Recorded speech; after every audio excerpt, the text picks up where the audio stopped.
Olá! O trânsito mata mais de 39 mil pessoas por ano no Brasil. Segundo a Associação Brasileira de Medicina de Tráfego, o excesso de velocidade, o abuso de álcool e o uso de aparelhos celulares são as principais causas de acidentes no trânsito. O programa Em Discussão de hoje é sobre segurança no trânsito. Para falar sobre esse assunto, eu recebo em nosso estúdio Heloísa Martins, que é gerente de segurança no tráfego da CET, Ali Yassine, que é médico e diretor da Abramet, Márcia Silva, que é psicóloga e presidente da Associação Brasileira de Psicologia do Tráfego, e Walter Luiz Vendramini, que é diretor técnico da Associação Brasileira de Segurança Viária. Muito obrigada pela presença de vocês aqui com a gente hoje. E eu acho que esse assunto é um assunto que envolve todo mundo, né? Porque todo mundo dirige e todos somos passageiros e vítimas também do trânsito. Eu queria começar avaliando essa estatística, né, de 39 mil, Ali, de pessoas mortas por ano no Brasil. Como é que a gente está em relação à Organização Mundial de Saúde e em relação a outros países? Perfeito. Primeiro, agradeço o convite e parabenizo pela abordagem do tema. Um assunto extremamente importante, complexo e que precisa mesmo ser levado a cada vez mais ao nosso telespectador. Bom, nós hoje ocupamos, infelizmente, com esses dados de 39 mil óbitos no trânsito, a quarta colocação em número absoluto de mortes no trânsito no mundo. Ficamos atrás de países como China, Índia e Nigéria. É um dado assustador se compararmos o tamanho de frota veicular de China e Índia. Hoje o Brasil consome, só para termos uma ideia, perto de 2,3% do seu PIB, de tudo que se produz, segundo o IPEA, com vítimas do trânsito. Perto de 50 bilhões de reais. É muita coisa. E, infelizmente, a vítima do nosso sistema viário é justamente o adulto jovem. Então, a incidência maior de mortes acontece entre 19 a 29 anos, ou seja, com extrema capacidade produtiva. Morre-se 4 vezes mais homens quando comparamos com as mulheres, ou seja, são dados assustadores e que a gente não pode aceitar isso como uma realidade saudável. Eu queria conversar com a Márcia também, falar sobre essa questão, né? Ele está falando da idade, então a gente tem muitos jovens morrendo. A que a gente pode atribuir esse fator aí de estar aliado a essa faixa etária? Olha, o jovem normalmente apresenta, né, nas avaliações psicológicas, uma impulsividade, né, um exibicionismo, né? Então, muitas dessas causas de acidentes no trânsito, né, é a falta de controle nessa faixa etária, né? E à medida também que, apesar que a gente observa isso em idades mais avançadas também, mas predominantemente no jovem, né, o espírito competitivo, né, então, muitas vezes, apesar de eles terem uma atenção adequada, na maioria das vezes, né, porque a idade favorece, essa questão da impulsividade nessa idade é um fator. E aí a gente alia aí, o excesso de velocidade com o abuso de álcool e o uso do celular, que são os três fatores principais, né, de acidentes. Mas aqui em São Paulo, Heloísa, a gente tem uma estatística que anda melhorando, vamos dizer assim. O índice de acidentes aí diminuiu um pouco, principalmente na cidade de São Paulo. A gente teve uma polêmica um tempo atrás com relação à redução da velocidade nas marginais, né? Isso foi positivo? Como é que a CT avalia essa questão? Bom, realmente o controle da velocidade na cidade, a redução da velocidade máxima regulamentada para 50 km por hora em todas as vias consideradas arteriais, as grandes avenidas que todo mundo conhece, foi fundamental para a gente obter uma redução recorde de óbitos no trânsito entre 2015 e 2017. A gente, em 2017, fechou o ano com 797 óbitos, 2015 fechou com 900 e poucos óbitos, ou seja, houve realmente um ganho em redução de violência no trânsito. A polêmica que se deu com relação às marginais foi por conta do aumento da velocidade nas pistas expressas. Passaram de 70 para 90, as pistas centrais da Marginal Tietê ficaram com 70 e a pista local ficou com 60 e 50. Houve uma alteração do número de acidentes fatais nas marginais entre 16 e 17. Em 17 é que foi feito o aumento da velocidade. O número de acidentes propriamente caiu, mas o número de mortes aumentou, indicando uma maior gravidade, né, dos acidentes. As mortes na Marginal Tietê foram bem atípicas, houve aquele triplo atropelamento fatal de uma condutora que estava alcoolizada e que pegou as pessoas que estavam no recuo da pista. E houve, por exemplo, também um atropelamento sem sentido de uma pessoa solitária andando próximo da margem do rio. Houve situações atípicas que levam a gente a crer que não necessariamente o aumento de velocidade tenha sido o real fator do aumento de mortes entre 16 e 17, mas houve um aumento nas duas. Agora, os acidentes reduziram? O número de acidentes reduziu, enfim, mas o número de mortes aumentou de um ano para o outro. E nas rodovias, Walter, como é que a gente pode atribuir aí a questão dos acidentes nas rodovias? A gente tem um problema muito sério de infraestrutura no país, né? Apesar que em São Paulo nós temos as melhores rodovias do país. A que a gente pode atribuir o número de acidentes aí nas rodovias também? Ao consumo de álcool, à questão do celular, à infraestrutura? Quais são os fatores que levam aí aos riscos e aos acidentes nas rodovias? É uma soma de todos esses fatores. É importante ressaltar que em segurança viária, a gente já imagina o condutor do veículo. Existe a separação entre o trânsito urbano e o trânsito rural, que são nas rodovias. Segurança viária é a interação, qualquer interação que haja entre o usuário e a via. Quando nós falarmos em vias urbanas, pedestres fazem parte, ciclistas, motociclistas, condutores de veículos de passageiros e seus passageiros, condutores de veículos de cargas, ônibus. Aí, então, há uma incidência maior em atropelamentos e acidentes com motociclistas. Quando nós vamos para as rodovias, os mesmos fatores, celular, alcoolismo, né, drogas, principalmente aliada ao que a Márcia falou, daquele sentido de poder, quando você veste, se transforma num novo centauro, né? Só que agora de aço, né? Quadrúpede, você se transforma num quadrúpede, e aí você pisa no acelerador, isso é fatal. Qualquer acidente acima de 50 km por hora, e não é por acaso que as rodovias ou as vias urbanas têm um limite de 50, a probabilidade de óbito é muito grande.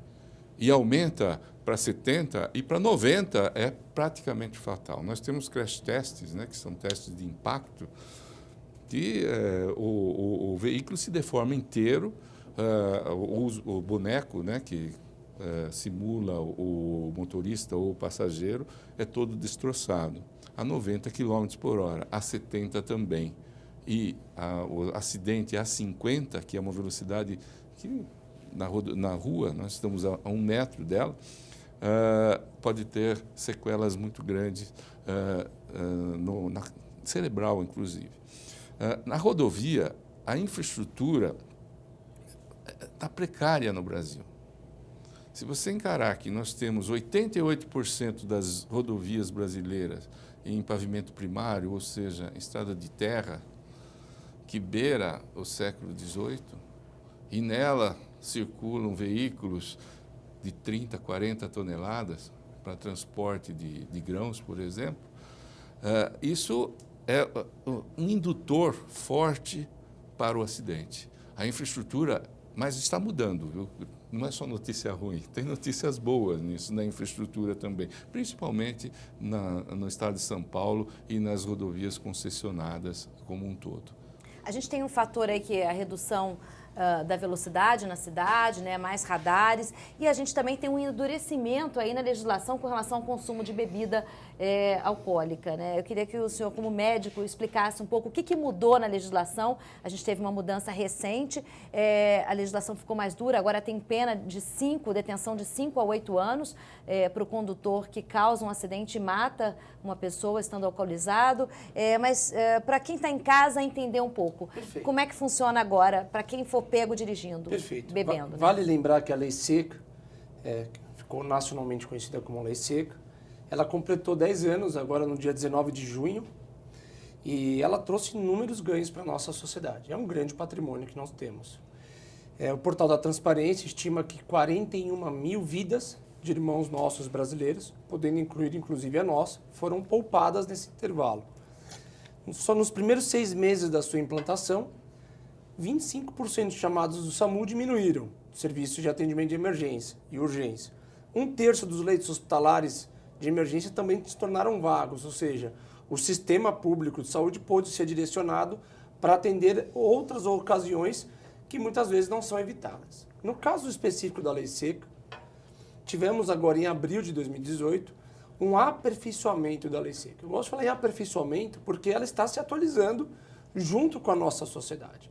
Ela tem 10 anos de existência, ou seja, vive a sua pré-adolescência, e a partir de abril, é importante lembrarmos que todo condutor, seja de automóvel, de motocicleta ou de veículos de carga pesado, que eventualmente produza numa tragédia vítimas fatais, esse condutor que esteja sob efeito do uso de álcool, ele passará a responder por esse crime com reclusão, ou seja, preso. E não mais o que a gente via até então, que eram múltiplos recursos, habeas corpus depois de 2 ou 3 dias concedidos pela justiça, e essa pessoa, depois de 5, 6, 7 anos, pagava por aquele crime horrendo, onde destruía famílias, com uma simples cesta básica, que não passa de R$100. Prestação de serviços à comunidade, uma pena leve, né? Muito mais branda, aonde estávamos dando ao autor dessa tragédia a famosa impunidade. Ou seja, vai lá, bebe, pode dirigir, que você tem um Estado te protegendo. Isso está errado. Então, a Lei Seca tornou-se aperfeiçoada nesse sentido, e é importante que o nosso telespectador entenda que, se a pessoa for beber, que ela não dirija, mesmo que seja desde uma simples taça de vinho até uma ingestão mais volumosa de álcool. Beber o que ela procure um transporte alternativo. A gente tem duas punições, a administrativa e a penal, é isso? É isso, perfeito. As penalizações administrativas, elas acontecem quando o limite do bafômetro é de até 0,34. Então, quando existe esse limite detectado na blitz da Lei Seca, essa pessoa responde administrativamente, além de ter a infração gravíssima, fica sem a sua CNH durante 12 meses e tem uma multa financeira num valor próximo de R$3.000. Quando se ultrapassa, ou seja, limites maiores ou iguais a 0,34, esse mesmo condutor passa, então, a responder por uma infração penal. Ou seja, existe já crime aí na história. Não existe mais uma infração apenas administrativa. Quer dizer, agora com esse endurecimento, a pessoa realmente ela vai presa antes de ser julgado o processo. E se aquela situação produzir uma vítima fatal, então, supondo que o condutor esteja dirigindo o carro, ele atropelou uma pessoa, essa pessoa morreu, e o condutor do automóvel é pego no teste do bafômetro positivo, esse condutor ele é preso e responderá aos seus recursos sob regime de reclusão.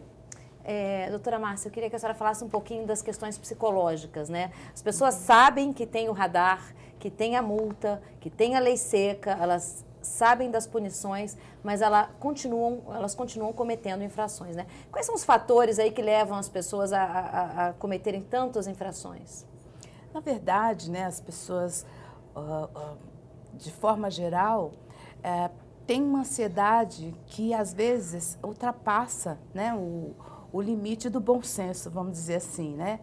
Existem muitos fatores hoje em dia distratores, né, que distraem a atenção da pessoa, como o uso de celular, né, as mídias sociais, até o uso do Waze, né, às vezes ele conectado ao telefone, ele aparece aquelas mensagens de texto, aí onde aquilo distrai a pessoa, né? Então, às vezes, por uma ansiedade de você ver um recado, é um vício, né? Hoje em dia, todo mundo não consegue se desgrudar. Mas o condutor não tem aquela sensação ainda eu não vou ser pego na blitz, eu não vou correr, eu não vou ser multado, ninguém... E não existe psicologicamente uma autodefesa, um autobloqueio, não, isso não vai acontecer comigo, né? O ser humano não se auto-sabota? E sempre existe, né, esse pensamento, ainda mais com os carros hoje fechados, né, com essa película escura, existe a sensação de que você está sozinho ali, que ninguém vai te ver, né? E o ser humano, é difícil, né, ele ter é uma questão de educação mesmo também, né? Eu estou sendo vigiado, então eu vou cumprir as normas do trânsito. Eu não estou sendo vigiado, então eu vou aproveitar aqui, vou dar só uma olhadinha, né? Aquela questão, né, interna de que eu confio em mim, eu acho que eu posso, eu acho que nesse momento nada vai acontecer, vai ser rapidinho, né? E é onde muitas vezes acontecem os acidentes, porque uma olhada no celular, né, ou uma troca de mensagens é zero. A possibilidade de você conseguir se precaver ou frear o automóvel numa situação de risco. Eu tive a oportunidade de participar, né, de uma simulação usando o celular e a gente percebe que realmente distrai mesmo e causa acidente. Vamos ver numa matéria que eu fiz. Já foi multado alguma vez usando o celular? Já foi pego usando o celular? Recebeu alguma multa pelo uso do celular enquanto dirige? Sim, porque os guardas estão sempre escondidos. Nunca foi. Exceção, hein? Não. Nunca? Nunca foi. Eu só mexo quando eu estou no cliente. Não fala no telefone? Não falo no telefone. Já foi multado alguma vez pelo uso? Já? Já. E aí? Não parou, né? Não, inclusive eu estava no Bluetooth. Eu acabei de desligar para poder ouvir o aplicativo. Foi por isso que eu atendi. A infração é considerada gravíssima. São 7 pontos na carteira e uma multa de R$ 293. Além do prejuízo, tem também o risco. Segundo a Associação Brasileira de Medicina do Tráfego, o uso de aparelhos é a terceira maior causa de acidentes no trânsito. Só perde para o consumo de álcool e o excesso de velocidade.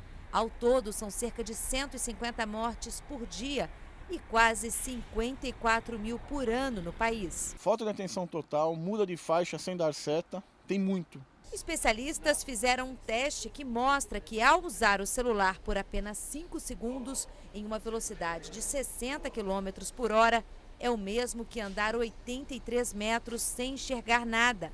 Nesse simulador usado nos centros de formação de condutores, é fácil perceber esse perigo. O cenário pode ser de dia ou à noite. O motorista enfrenta situações como neblina, chuva e água na pista.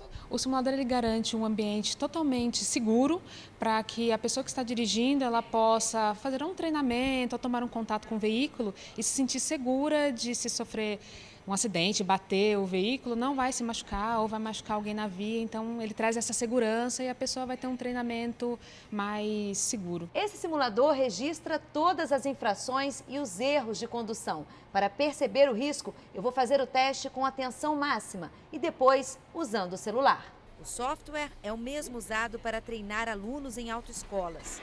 Além de vários carros na estrada durante o percurso, surgem bichos e crianças para atravessar a pista. Quando o celular toca, fica ainda mais difícil manter a concentração e o acidente acaba acontecendo. Ainda bem que foi só uma simulação. O simulador ele pode ser usado para isso, então para treinar hoje na formação dos condutores, mas também ele pode treinar motoristas que já tem carta hoje a treinar outras situações que no dia a dia talvez ele não enfrente, mas ele pode fazer um treinamento melhor e mais seguro no simulador também.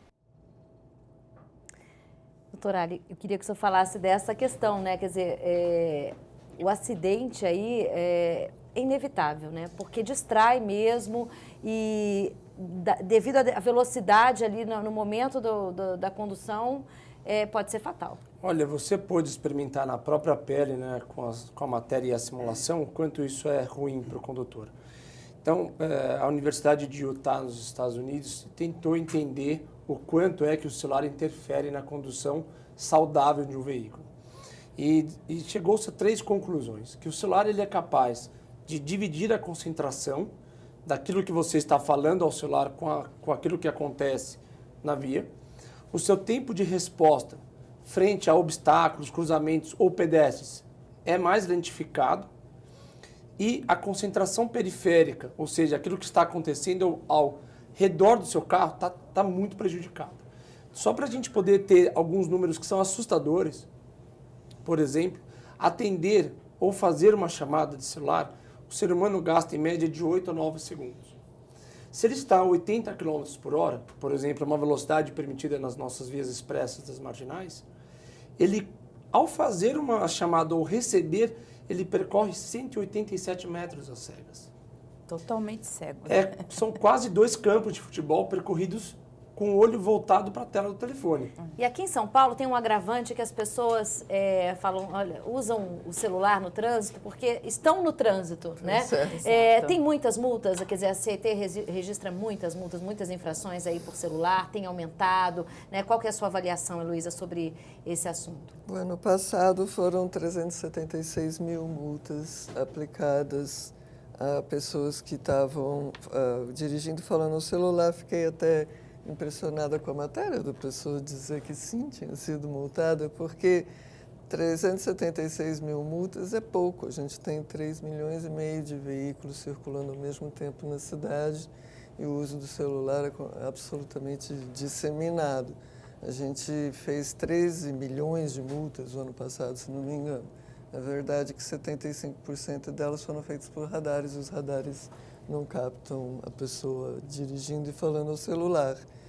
Então, eu acho que a pessoa acaba realmente reincidindo na atitude, porque a fiscalização ainda não é tão presente assim. A sensação de que você escapa a qualquer momento é verdadeira. O número de multas que eu acabei de te dizer é muito pequeno diante do uso. Do uso, né? Porque realmente as pessoas confessam, né? Alguns não confessaram na matéria porque estava sendo gravado, né? Uma pessoa que eu entrevistei, ele estava até sem cinto, ele falou, peraí, deixa eu colocar o cinto primeiro. E aí depois ele foi dar a entrevista, quer dizer, as pessoas realmente não admitem, não assumem os erros e acabam... a gente entra num padrão psicologicamente assim, automático, doutora? Como é que funciona isso? Assim, é um padrão de conduta? É falta de educação? O que falta? Na verdade, em psicologia a gente chama de condicionamento, né? É uma questão de você se condicionar. É um vício? É um vício, né? Porque hoje em dia, como eu falei antes, o telefone celular é um companheiro, né? Ali você está conectado ao mundo, você está conectado com a sua família, que é a sua principal preocupação, né? Então, realmente, acaba sendo um vício e é necessário uma educação, um policiamento, né? E um condicionamento para que você se desligue do celular no ato de dirigir. E tem esse fator do trânsito, né? Muitas pessoas ficam presas aí por horas no trânsito e aí acaba usando o celular como um fator de distração. Na estrada também, o senhor acredita que seja comum o uso do celular ou menos frequente? Não, é comum. Só que a grande diferença na estrada é que, se tratando de cidade, é tudo aglomerado, tudo junto. O trânsito tem muitos veículos e tem bastante fiscalização também. Na estrada existe a fiscalização, mas ela é mais pontual. Ela é uma linha, né? O trajeto se mede em dezenas, centenas de quilômetros às vezes. A fiscalização... Então, o impacto, por exemplo, da distração aí na estrada, ele é muito maior. É praticamente fatal. Isso é fatal. Praticamente fatal. Agora, existe um novo conceito aí que nós vamos falar, que é o de rodovias que perdoam, que está sendo trabalhado para perdoar justamente os erros. Não quer dizer que nós podemos errar, mas em se tratando da ocorrência de um erro, tudo que está se colocando de infraestrutura perdoa esse erro, diminuindo a chance de fatalidades. Mas a estrada é sim um aumento potencial da utilização do celular, até por causa da solidão, da distância que você está e da ânsia de chegar, de avisar que você está chegando. E o policiamento ele é pontual, ele não é disseminado, né? E mais, os aplicativos de hoje avisam onde está o policial, avisam se tem um radar, né? E hoje avisa até se tem uma câmera de CFTV, né? Isso faz, avisou, eu tiro o celular, passou o agente, o policial, eu volto a usar. Isso é cultural. Do brasileiro. Não, do mundo. Do mundo. A gente vai continuar falando disso logo depois do intervalo. O programa Em Discussão Segurança no Trânsito vai para um rápido intervalo. Não saia daí, a gente volta já já.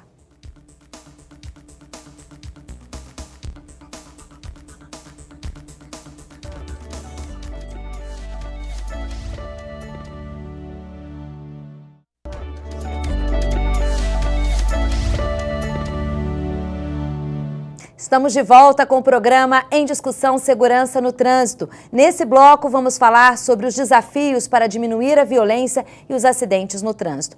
Antes de entrar nesses desafios, eu queria falar sobre a questão, continuar falando do celular, porque muitas vezes você recebe uma ligação que te traz um problema, que te desvia a atenção, que não é só responder uma mensagem, ou realmente te contamina ali para um comportamento mais violento no trânsito. Né? Não é só o álcool que traz a violência, mas algum problema, alguma discussão com uma pessoa.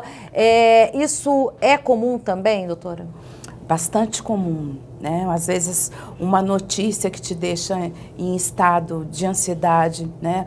Uma notícia, uma comunicação de um problema que está acontecendo em casa, né? Você já se desvia totalmente dali, né? Do que está à sua esquerda, do que está à sua direita. Então, na verdade... Às vezes aumenta a velocidade, passa a marcha de uma forma mais agressiva, o carro pode até morrer, né?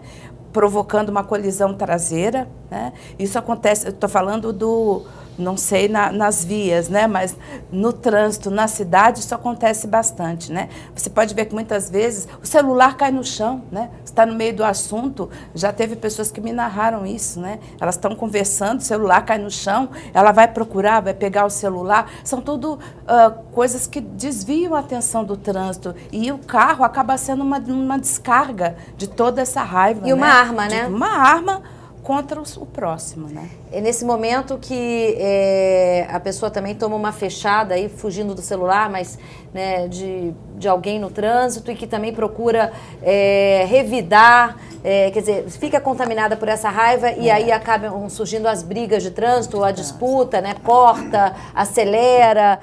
Isso também é muito comum e causa muito acidente? Olha, isso é muito importante a gente abordar, até aproveitando a Márcia aqui com a gente, que enriquece bastante nosso bate-papo. Vale lembrar que tudo que acontece no trânsito, as tragédias, as vítimas, fatais ou não fatais, 93% das causas estão relacionadas ao comportamento humano. Então, o residual está dividido entre condições do veículo e condições da via. Ou seja, quase 100% do que acontece no trânsito está relacionado à nossa ação. E aí temos não só o excesso de velocidade, álcool e direção, celular, sono, pessoas que dormem, que saem de plantões médicos, que trabalham à noite, que pegam um carro, que se dirigem para outras cidades, que utilizam vias de alta velocidade. E vale lembrar que quase 60% dos acidentes de trânsito acontecem durante o dia, justamente por conta da agressividade e das manobras evasivas que a doutora Márcia nos trouxe. Ou seja, traz aquela falsa sensação de segurança, já que estamos blindados por lata, e a partir daí podemos falsamente fazer tudo. E qual é o resultado disso? São pessoas que morrem, são pessoas que matam. Ou seja, São Paulo está entre os 7 estados que tem como a principal causa de morte não natural vítimas do trânsito. Isso é assustador, é inaceitável. E eu acho que é um momento oportuno da nossa sociedade civil entrar para essa reflexão e encontrarmos os caminhos da solução. E já estamos percebendo que a simples infração não está, infelizmente, coibindo a ação. Então a pessoa ela sofre a penalização financeira, sofre a infração por pontuação na sua CNH, mas isso não está inibindo. O que a gente precisa é encontrar saídas que inibam o comportamento fatal do condutor. Eu acho que essa é uma reflexão importante que a gente pode, inclusive, trazer aqui para o nosso bate-papo. Essa questão do álcool também, a gente, no Rio de Janeiro, a lei seca, ela funcionou muito efetivamente. Houve até uma crítica a São Paulo, né, Luísa, na época, porque a gente tinha aí poucas blitz, as blitz não eram tão efetivas, quase não se via blitz, e de um tempo para cá a gente até tem visto mais, mas dado o tamanho da cidade também, eu acho que é mais complexo realizar na cidade de São Paulo a blitz. Como é que você avalia essa questão, Luísa? A Polícia Militar realmente atua, e a imprensa até tem coberto isso, atua com eficiência. As blitz viraram realmente uma referência para o notívago em São Paulo. Já sabem que é bem capaz de encontrar blitz, tanto que a gente ouve bastante falar das pessoas terem recorrido ao Uber, ao táxi, assim, corriqueiramente, quando sabem que vão para um programa à noite e vão beber. No Rio de Janeiro, foi, assim como também na cidade de Vitória, no Espírito Santo, as blitz foram muito mais intensas, mas talvez por causa da geografia das cidades. Eu ia falar sobre isso, quer dizer, São Paulo é muito grande, São Paulo né? espraia-se demais, nós temos pontos de boemia em todas as regiões da cidade, e as pessoas, a polícia não tem realmente condição física, infelizmente, de estar presente com maior intensidade. No Rio de Janeiro, ao longo da orla, mesmo que indo para a Zona Oeste, eu acho que a logística é mais simples. O que acontece no Rio é que não tem muito para onde fugir, né? São Paulo você tem alguns caminhos, algumas alternativas de rota que permitem que o motorista fuja da blitz, e no Rio de Janeiro você tem poucos desvios aí, e isso acaba intensificando mais aí o policiamento. E tem sido muito efetivo, porque eu tenho colegas no Rio que falam, não saio mais, não bebo mais, se eu bebo eu pego um táxi, e eu acho que aqui em São Paulo também está caminhando para isso, né? Mas ainda assim o Rio de Janeiro tem índices de mortos mais altos que São Paulo, população menor e frota menor. Quer dizer que a gente está indo bem. Com relação às metas da Organização Mundial de Saúde, né? A gente está chegando perto. Quais são as metas previstas aí para 2020? Nós estamos na década da segurança viária, promovida pela ONU, através da Organização Mundial de Saúde, e o Denatran também instituiu a mesma meta de 2011 e 2020. Uma meta de redução de 50% nas mortes relativas a trânsito. Se nós analisarmos pontualmente, São Paulo está muito próximo de atingir a meta. Não é um número bom, mas é a meta. O resto quanto do Brasil, é a meta? A meta é redução de 50%. Né?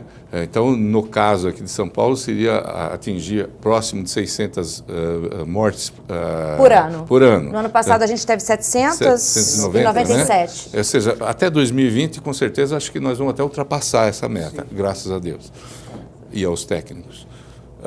Agora, em relação ao resto do Brasil, aí já não é a mesma coisa. Talvez o estado de São Paulo consiga, em função da malha viária muito boa que nós temos. O resto do Brasil é uma coisa que outros fatores envolvem. A infraestrutura, ela tem um fator preponderante, tá? Em que pese também a falta de uma estrutura boa faz com que o motorista preste muito mais atenção na estrada e diminua a velocidade, né? Uma estrada muito boa, você sente aquela segurança e aumenta a velocidade e pode vir a ocorrer um acidente. Mas as metas brasileiras ainda não sabemos se nós vamos atingir. Em alguns setores das rodovias federais, sim, outros não. Assim como nas rodovias estaduais dos diversos estados, alguns números são próximos, outros não vamos atingir com certeza, né? Então, mas mais do que isso, essa instituição da década de segurança viária, ela delimitou ou dividiu os profissionais que atuam na segurança viária. E um dos pilares que atuam, talvez o mais complexo, né, é o do usuário, a conscientização do usuário. A conscientização do usuário hoje é ruim. Hoje nós habilitamos um motorista, nós não capacitamos ele. Exato. Certo? Então nós temos que, os profissionais estão atuando, mas não adianta também atuar só num dos pilares, são 5 pilares, né? O meu segmento atua no pilar 2, que é da infraestrutura, na melhoria da qualidade dos produtos. A integração desses pilares é que vai reduzir sensivelmente o número de mortes, né? A níveis muito tranquilos de aceitar, né? Volto a falar, o número que eu aceito é 0. Diz que qualquer falar, morreu 1, para mim já está errado, né? Houve falha em algum motivo, mas daria assim, soltaria em casa um rojão e tomaria uma champanhe, não no trânsito, se falasse que só morreu uma pessoa por ano no Brasil, né? É uma utopia, mas nós vamos atrás. Nós estamos trabalhando para isso, senão nós estaríamos aqui. Nós temos 4 setores de trabalho aqui que hoje, estão, nesse bate-papo, estão integrando. Saindo daqui, eu vou levar o que a Márcia, que a Luísa, o que o doutor falou também, né? E eu queria provocar, fugindo um pouco das estradas, mas indo aqui para a mobilidade urbana e falar um pouco dos ciclistas, né? Que tem aumentado na cidade de São Paulo. A gente tem aí o uso da bicicleta mais constante aí como meio de trabalho, né? Como forma de... E isso tem causado mais acidentes? Como é que a CET analisa isso? Infelizmente por um lado, felizmente por outro, o uso da bicicleta tem sido estimulado, a oferta de 500 quilômetros de ciclofaixas e ciclovias realmente levou as pessoas a acreditarem na bicicleta como uma alternativa de transporte. E nós, infelizmente, tivemos um indicativo ruim. De 2016 para 2017, nós tivemos 7 mortes a mais, aumento de 23%. Foram 30 mortos em 16 e 37 em 17, mortos ciclistas. E a avaliação desses óbitos levou a gente a ver que realmente os ciclistas estão mais presentes no sistema viário que a gente considera principal da cidade. Eles estão usando as principais avenidas para fazerem seus deslocamentos casa-trabalho. Não usando a ciclofaixa? Não. Usando as principais avenidas. Onde tem ciclofaixa, eles andam na ciclofaixa. Mas os 500 quilômetros não cobrem o sistema viário principal da cidade.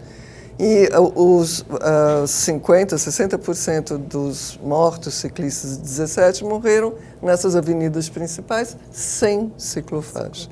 Então, para acolher o número cada vez maior de ciclistas que a gente percebe nas ruas, a resposta deve vir provendo mais infraestrutura segura para eles. A gente tem empresas que estão estimulando isso, né, o uso da bicicleta, mas falta campanha também, né? Acho que a gente não tem aí uma campanha de educação ou nas escolas, ou na mídia, nos veículos, jornais e televisão, para educar essas pessoas, o ciclista e o condutor, o motorista, para respeitar, principalmente para respeitar esse ciclista, né? A gente oferece curso gratuito de treino de segurança para a condução da bicicleta, só que, infelizmente, o alcance, na verdade, o interesse tem sido pouco.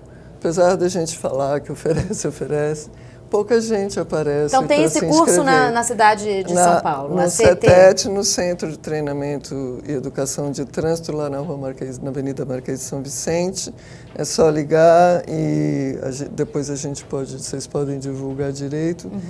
E tentar agendar para aparecer lá e fazer o circuito todo sinalizado conforme as regras e tudo isso, e aprender a dirigir. Esses acidentes não são muito mais provocados por motoristas do que pelos próprios ciclistas? Não Ou há imprudência? Como que a CT analisa isso? O ciclista é, depois do pedestre, o usuário mais frágil no trânsito. Ele não tem um motor, ele não tem uma carenagem, ele pelado em cima de um veículo que depende da força dele mesmo para se locomover. E os acidentes ocorrem das mais variadas maneiras, em geral, uma queda seguida de um atropelamento do ciclista, né? Muitas vezes pelo compartilhamento ou perda de equilíbrio do ciclista na via, por conta de estar compartilhando a pista com veículos muito maiores, se aproximar demais, levar uma fechada, conflitos normais, esperados.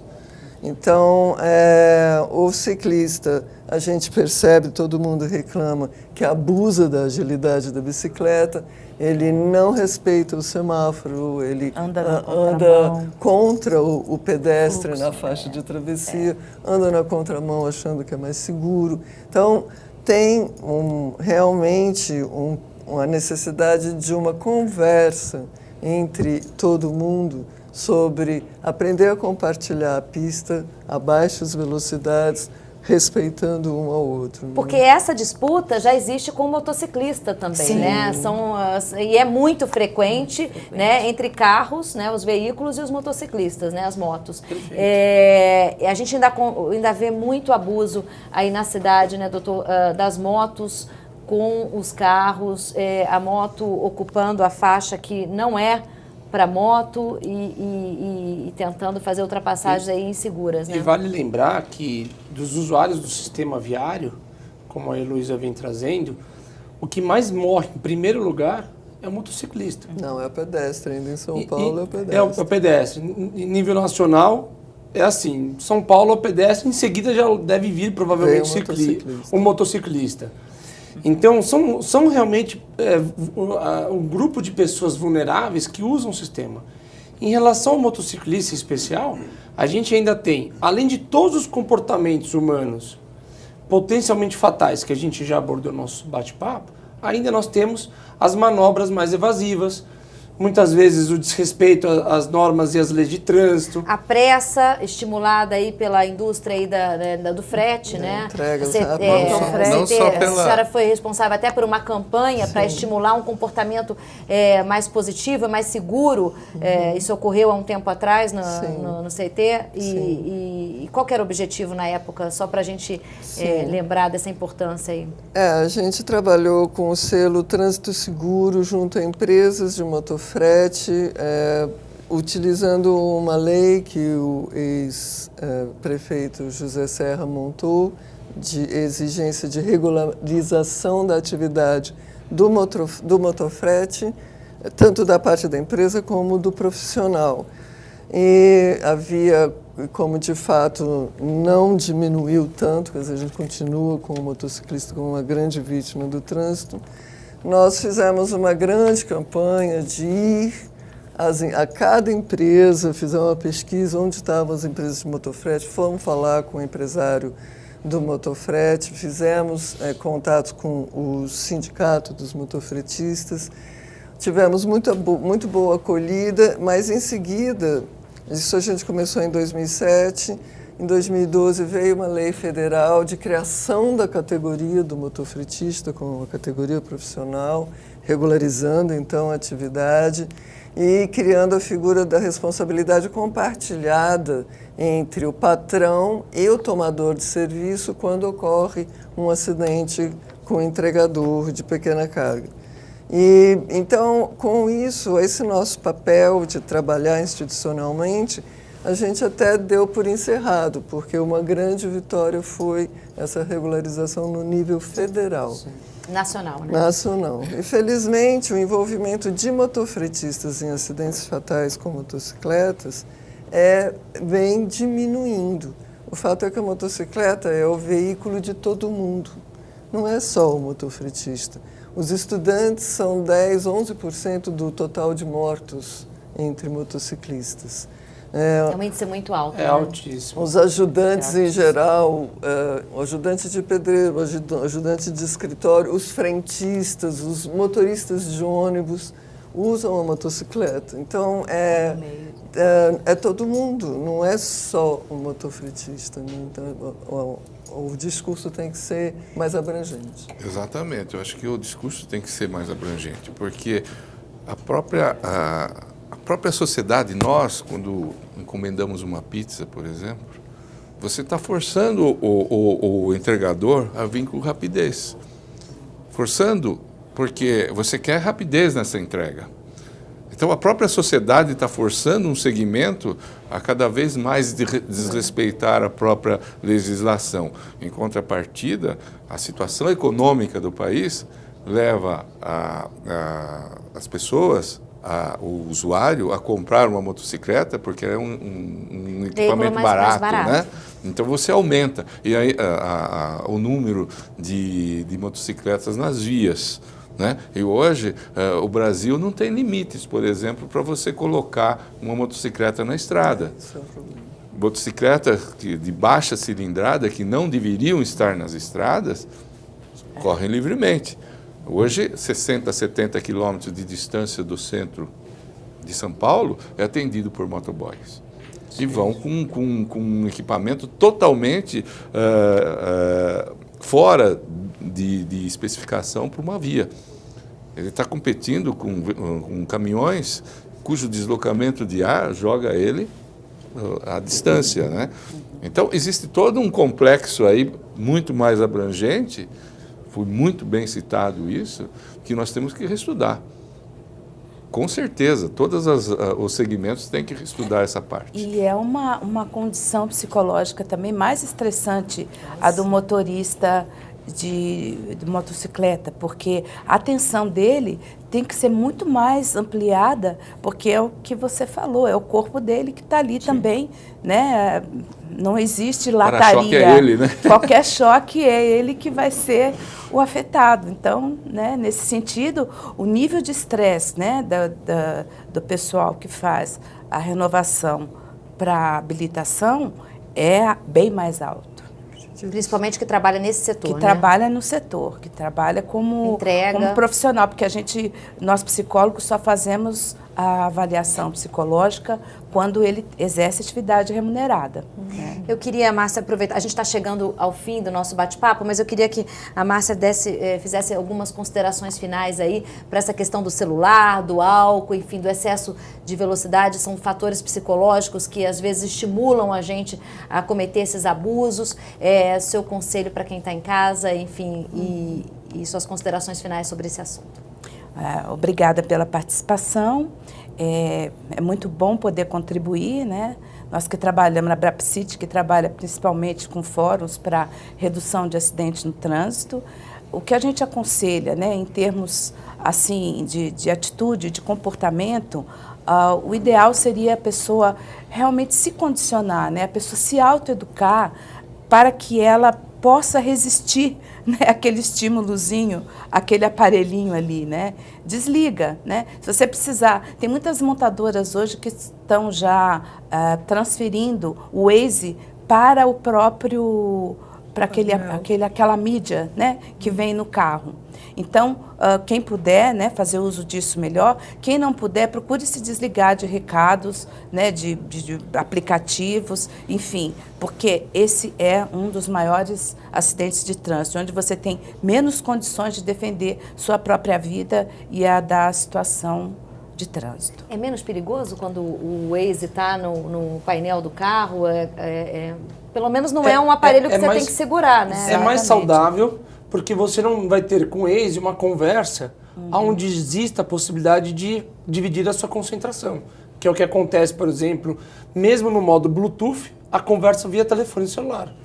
Que distrai da mesma forma. Claro, imagina se do outro lado da linha, uma babá ligando para a mãe dizendo, olha, seu filho está com febre.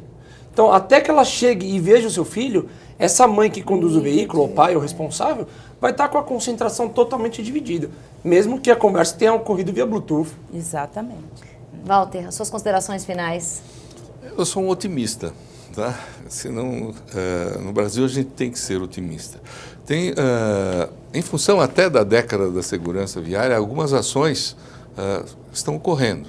Nós estamos trabalhando na qualidade de produtos, fiscalizando a qualidade, a melhoria da qualidade, e as normas técnicas que conduzem as licitações para a infraestrutura viária, estou falando do meu segmento, hoje elas já estão com uma nova visão.